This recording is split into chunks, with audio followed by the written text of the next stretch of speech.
दोस्तों, कहीं आप एक भीड़-भाड़ इलाका में जाके सेल्फी लीजिए और उसी सेल्फी को अगर 100 साल के बाद देखा जाएगा तो उस सेल्फी का हिस्सा नहीं आप रहिएगा, नहीं उस सेल्फी में आए हुए भीड़ का हिस्सा रहेगा। यानी 100 साल बाद वो सेल्फी में आए हुए लोग सब चले जाएंगे इस दुनिया को छोड़कर। फिर उस जगह नए-नए लोग आएंगे। इतना सब कुछ जानने के बाद मनुष्य इस समय अपने परिवार में ही लड़ झगड़ के मर रहा है। एक्चुअली मेरा वर्क है फील्ड वर्क, ग्रामीण क्षेत्र में जाते हैं, यही सब देखने को मिलता है। जमीन से संबंधित कार्य है मेरा।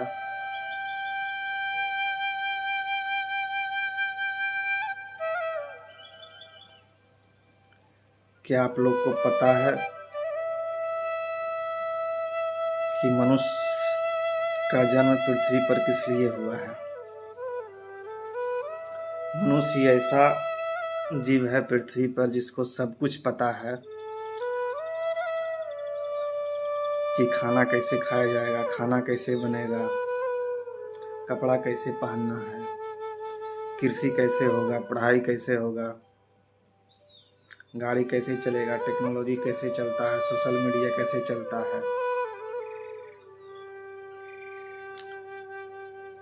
सनातन परंपराओं के अनुसार ये भी कहा गया है कि 64 लाख योनियों के बाद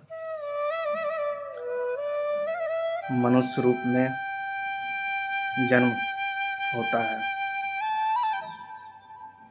यानी जन्म होता है मनुष्य रूप में तो अच्छे कार्य करने के लिए ही जन्म होता है, अच्छा नाम रोशन करना होता है। लेकिन इसके विपरीत सब कुछ देखा जाए अभी तो अपने परिवार में ही सब थोड़ी सी संपत्ति के लिए लोग यहाँ मनुष्य की तरह नहीं जानवर की तरह जी रहे हैं।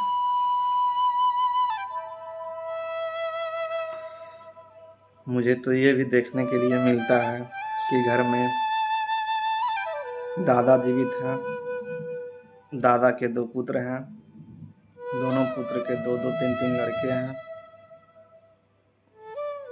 यानी दादा जीवित है, पोते तक संपत्ति बंटवारा कर लिया है। संपत्ति में उन्हें क्या प्राप्त हुआ? जो पुश्तैनी संपत्ति अर्ज है, उसी संपत्ति का टुकड़ा टुकड़ा करके बांट के जी रहा है।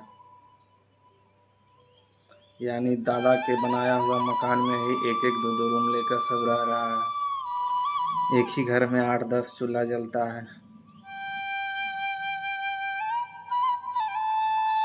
यानी मनुष्य को जहाँ दिमाग लगाना चाहिए वहाँ दिमाग लगा नहीं रहा। दिमाग लगाना चाहिए घर से बाहर, घर में ही दिमाग लगा रहा है। अगर घर की संपत्ति बंटवारा से अगर वृद्धि होता तो तुम्हारे जन्म के पश्चात तुम्हारे माँ बाप जिस तरह स्कूल जबरदस्ती भेजते थे उसी समय तुम्हारा संपत्ति बंटवारा कर देते। अगर बंटवारा से घर में वृद्धि होता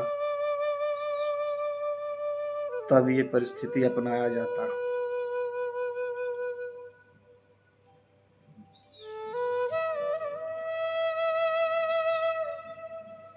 ऐसा नहीं है कि मनुष्य अगर कोई कम पढ़ा है, कोई ज़्यादा पढ़ा है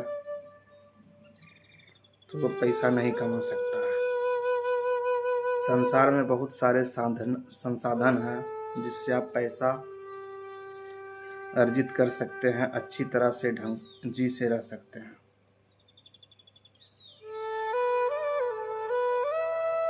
आपको हक और अपनी लड़ाई के लिए वहाँ लड़ना चाहिए जहाँ आप बाहर काम कर रहे हैं।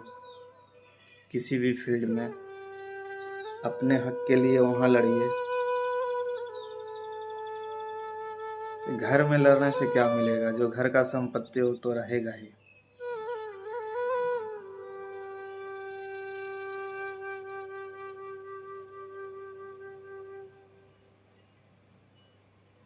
इसलिए जो आदमी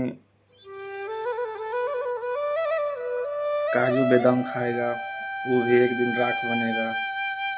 जो नॉन रोटी भी खाएगा वो भी एक दिन राख बनेगा।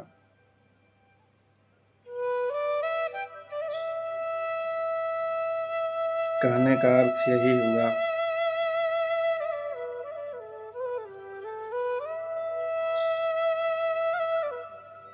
कि जहां आपको लड़ना चाहिए वहां लड़िए।